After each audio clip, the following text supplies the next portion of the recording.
Welcome to Shatter. Help me reach 5,000 subscribers. Support the video with a like and leave your thoughts in the comments. At Applebee's, under those cheap yellow lights and fake laughter, she leaned closer to her young colleague, a guy from her PR team, and whispered something that made him blush. Then she turned to me and smiled, that rehearsed, polished kind of smile that doesn't reach the eyes. Everyone at the table laughed when she called me the serious one, like it was a flaw. I stayed silent, tracing the condensation on my glass, watching her performance unfold. She was putting on a show, and I was just another prop on stage. People always said Claire had presence. She didn't just walk into a room, she rearranged it. That night, she was glowing in her Victoria's Secret dress, the one she'd bought for herself, though I hadn't seen her wear it anywhere but at events. She touched his sleeve when she laughed, eyes flicking toward me, checking if I noticed. I did. Everyone did. But I didn't react. I didn't give her what she wanted. The spark, the scene, the confirmation of her power. The moment that hooked me wasn't the touch or the laugh. It was the silence that followed when she looked back at me and found nothing. No anger. No jealousy. Just the stillness of a man finally done performing. Inside, something locked into place, like a line drawn too long finally finding its end. We drove home in silence. Her phone lit up every few seconds with Instagram notifications, hearts, comments, a steady stream of validation. She lived off that. I used to think it was harmless, a digital ego feed. But that night, it felt like I was competing with a crowd I never signed up for. When we got home, she didn't look at me, just scrolled through meta stories, replaying her own laugh, her own face. I went to my studio, opened Spotify, and let the low hum of instrumental tracks fill the air. No lyrics, no noise, just calm. That was the first time I realized I didn't need to confront her. The show only existed because I kept attending. And maybe the first step toward freedom was simpler than I thought. I just had to stop being her audience. The next morning, Claire acted like nothing happened. She hummed around the kitchen, still in her silk robe, posting last night's photos before even saying good morning. I sat at the table, coffee untouched, watching the reflection of her phone screen flicker in the silver kettle. Every image she uploaded was a highlight reel of someone I no longer recognized. The woman in the photos smiled wider, leaned closer, sparkled harder. The real Claire, standing right in front of me, looked bored. She asked if I could pick up her car later, said she had a meeting with her team. I knew what that meant. Another round of drinks with the same young photographer who looked at her like she was a movie he couldn't believe he was part of. I nodded without looking up. It wasn't anger anymore. It was observation. Watching her was like studying light through glass. Beautiful from afar, but cold up close. At the office, my blueprints waited. Clean lines, sharp edges, everything precise. Architecture made sense to me because it obeyed structure. People didn't. Around noon, I checked her social feed out of habit. She'd posted a boomerang of her coffee cup, tagged the cafe, tagged him. That's how she worked. Small doses of attention, calibrated like a campaign. She didn't cheat for love. She cheated for audience. That evening, she returned home glowing again, talking fast, using words like energy and vibe. I realized then she didn't need my validation anymore. She had a whole digital echo chamber doing that job for her. So I gave her what she wanted most, indifference. No questions, no comments, no reaction. Just space. I started staying late at the firm, then longer.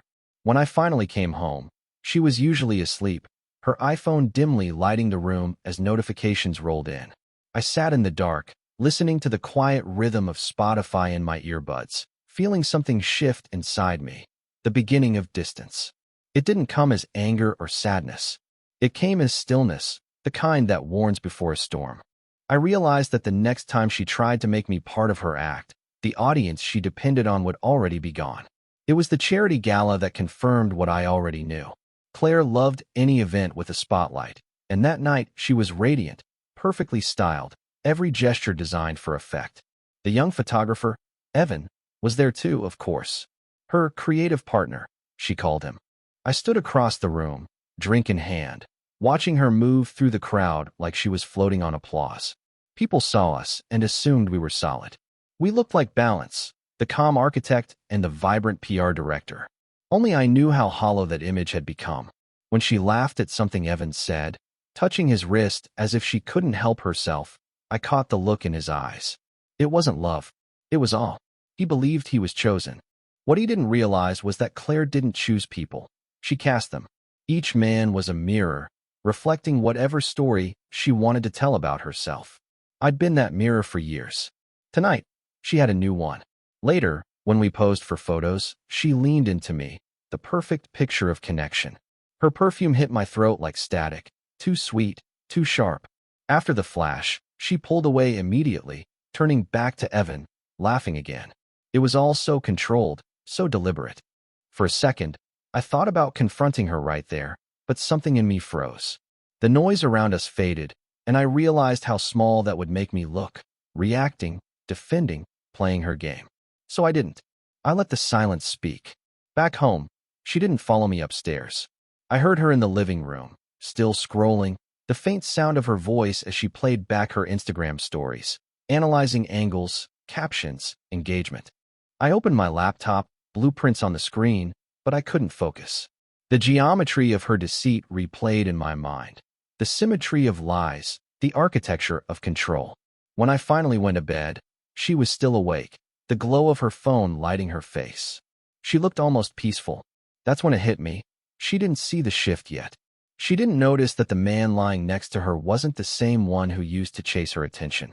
That version of me was gone. What remained was silent, deliberate, and already building an exit.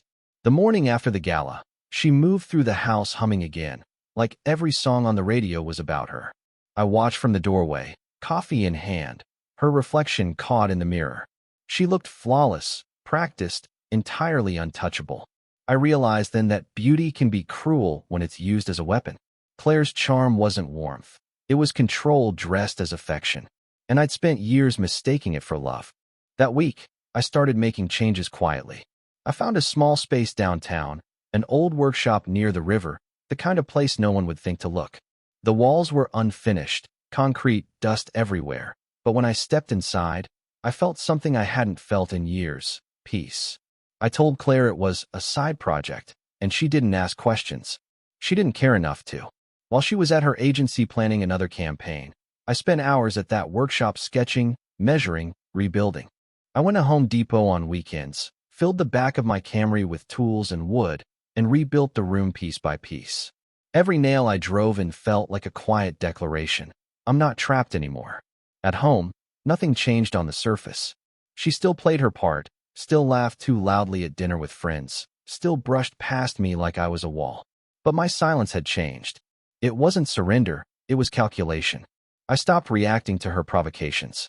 The more detached I became, the harder she tried to provoke a response. That's when I knew she could feel it too. The control was slipping. Late one night, I came home to find her pacing the kitchen, scrolling through her phone, muttering about work. She glanced at me and said, almost offhand, that people were starting to ask questions about us. Her tone was sharp, not worried, angry that the story didn't fit the image she built. I just nodded and said nothing. That silence hit her harder than any argument ever could. When I returned to my workshop the next day, I didn't just see a project. I saw escape. Not from her, but from the version of me that let her define my worth. The man who came home that night wasn't seeking attention anymore. He was building distance. A few weeks later, the shift became visible, not just to her, but to everyone around us. At a networking event she hosted, I arrived separately. That alone caught her off guard. Usually, I was part of her presentation, the calm, reliable husband balancing her sparkle. But this time, I walked in alone, nodded politely to her coworkers, and found a seat at the back of the room. She saw me, smiled too brightly, then turned back to her assistant, the young one, Evan.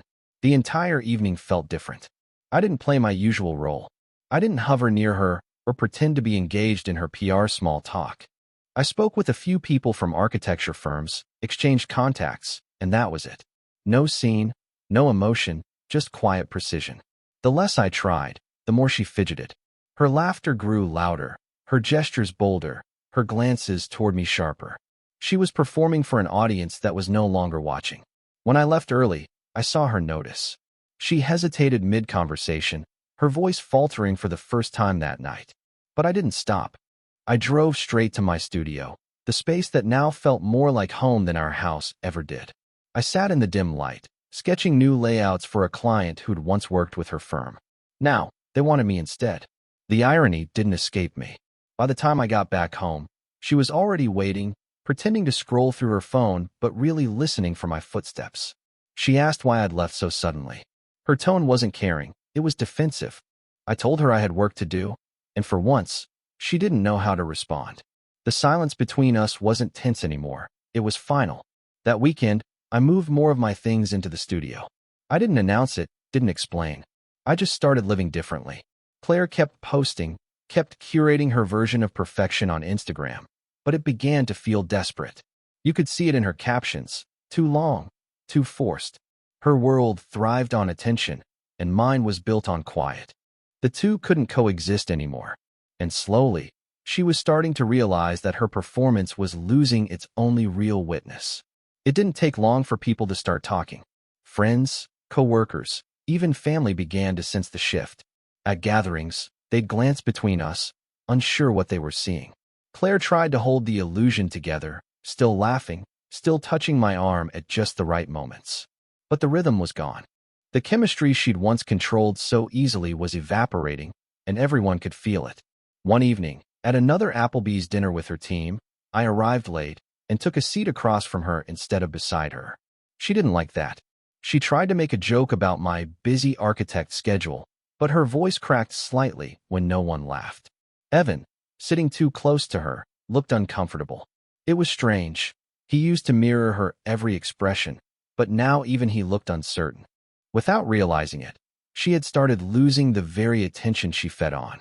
Halfway through the meal, one of her colleagues asked about my new studio project. Claire froze. She didn't know about it. I could see the confusion flicker behind her eyes, masked quickly by a smile. I answered calmly, describing the design, the brand collaboration, the potential contracts. It wasn't bragging, it was information. But in her world, information was power, and she no longer had it. That night, she didn't speak to me on the drive home. Her silence wasn't peaceful like mine. It was heavy, brittle. When we got back, she went straight upstairs, scrolling through her phone for hours. I heard the faint sound of her trying to keep up appearances online, posting, commenting, pretending. But no story could hide what was happening in real life. I stayed in the kitchen, listening to the quiet hum of Spotify from my phone. The same playlist I used while working late in the studio. The sound had become a kind of boundary, something that kept her noise out of my head. When she finally came downstairs, she didn't ask where I'd been or why I'd changed. She just stood there, watching me, as if waiting for the version of me she used to control to reappear. He didn't.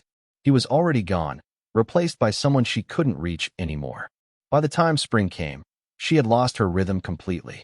Her posts slowed down, her captions grew shorter, and her photos started to look forced. The smile that once lit up every room now flickered like a dying bulb. I didn't need to say a word. Her silence online said enough. The audience she built, the world she fed, had begun to drift away. Meanwhile, I was expanding my studio. What started as a side project was now a full space with new contracts, clients, and a small team. I spent my mornings at Home Depot, picking up supplies, building out the final details myself. There was something satisfying about it. Every beam, every line, every nail belonged to me. It was control, quiet, and earned. One afternoon, Claire showed up at the studio unannounced. She stood in the doorway, perfectly dressed, but her confidence didn't match her posture. She said she was just curious, that she wanted to see what I'd been working on. I nodded, showed her around. She looked at the structure, the open light, the walls lined with my sketches. Her eyes moved across the room, but she didn't say much. For the first time in years, she wasn't the center of attention. She was just another person visiting my world. When she left, I realized something simple but sharp. She hadn't come to connect. She'd come to understand why she'd lost control. The moment she saw the calm in my space, she knew. My silence wasn't weakness. It was evolution. That night, she posted a throwback picture of us, smiling, dressed up, captioned with something nostalgic. It didn't get the reaction she hoped for. A few likes, some empty comments, then nothing. She deleted it within an hour. I sat on the couch, listening to my playlist on Spotify, watching her from across the room. She looked smaller somehow, still beautiful but hollow. For years, she'd built her world around being seen. Now, no one was watching, not even me. And that was when the isolation really began to sink in. It was subtle at first, the way people started to distance themselves from her. Invitations slowed down, messages went unanswered. In her world, silence wasn't peace, it was punishment. She began staying home more, pacing the kitchen with her phone in hand, scrolling through feeds that no longer lit up with her name. I'd watch her from the other room, the glow of her screen flickering across her face, each notification, or lack of one, cutting deeper than she'd admit. One evening, she finally spoke. She said people at work were acting strange, that the energy had shifted. She blamed politics, office gossip, anything but herself. I listened quietly, nodding. She didn't realize I'd already heard the truth from one of her old clients. Evan had left the agency. Apparently, things between them had become complicated. She'd lost not just attention, but influence. The hierarchy she'd built around herself was collapsing. That same night, she asked if I was seeing someone. I almost laughed, not because it was funny, but because it showed how little she understood. I told her no, that I didn't need anyone else. That was the truth. I wasn't chasing warmth or revenge. I was chasing clarity. She stared at me for a long time, searching for a reaction that wasn't there. In her eyes, I saw something new, uncertainty. For years, she'd had me mapped, every response, every weakness. Now, her map was useless. The man standing in front of her didn't play by the same rules. After she went to bed, I walked through the quiet house. Every framed photo, every staged moment, looked like a life frozen in time. I didn't hate her.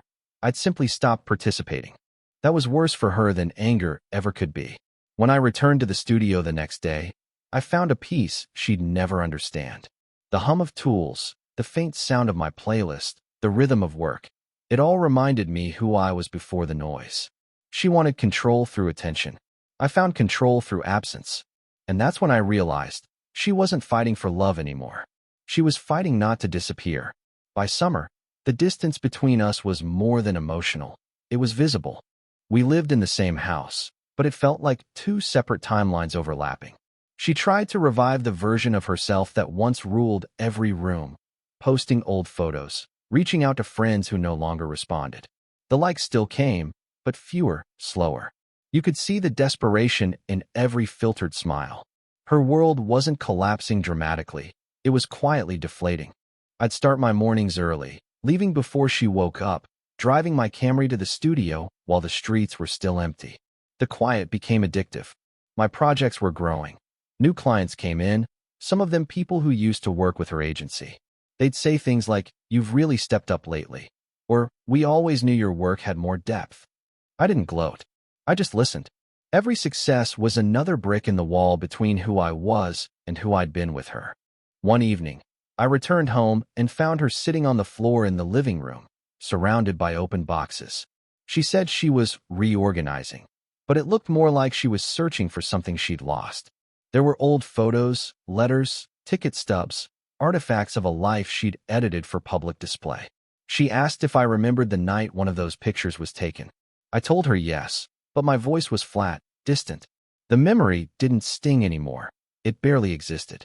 She looked at me then, really looked, and I saw fear. Not of me, but of what she'd created, an audience that moved on without her, a man who no longer performed. She whispered that she just wanted things to feel normal again. I didn't answer. There was no normal left to return to. That night, as I sat in my studio, I thought about how endings rarely explode. Most of the time, they fade soundlessly. The applause stops, the lights dim, and the stage clears. Claire was still standing there, waiting for her cue, but the show was already over. And I wasn't in the audience anymore. I was gone, somewhere she couldn't follow. It happened on a Friday night. She'd gone to another industry party, the kind of event she used to dominate. I hadn't been invited, not officially, but my firm had sponsored part of the renovation for the venue. So when I arrived later that evening, I wasn't there as her husband. I was there as the architect who'd built the space she was now trying to reclaim. From across the room, I saw her instantly. Same flawless posture, same careful smile, but something was missing behind it. The crowd wasn't drawn to her anymore. They were polite, distracted, already shifting toward newer faces. She caught my reflection in the mirrored wall before she saw me directly. For a moment, she froze. Her expression flickered between surprise and nostalgia, like she was seeing a ghost. I didn't approach her. I spoke with colleagues, answered questions about the project, shook hands, smiled. When she finally walked over, her voice was calm but uncertain. She asked why I'd come. I said it was business. She nodded, pretending to understand, but her eyes gave her away. She wasn't angry anymore, just lost. Later, as people began to leave, she followed me outside. The street was quiet, the air heavy with that end-of-summer stillness. She stood a few steps away and asked, "Why are you acting like I don't exist?" Her voice cracked on the last word. I looked at her, not with bitterness, but with clarity. "Because I stopped being part of your audience," I said. The words weren't loud, but they carried. She didn't respond. For once, there was no performance, no script, just silence. In that pause, everything she'd built, every illusion, every image, collapsed without a sound. She wasn't surrounded by applause or admiration anymore, just the echo of her own choices. I turned, walked toward my car, and didn't look back. The sound of the city swallowed the rest. I didn't disappear. I just stopped showing up where I wasn't respected. That night, driving through the quiet streets, I realized something simple. Peace doesn't come from winning the game. It comes from walking off the stage and letting the lights go out. Real men don't explode. They exit. Subscribe for more power stories.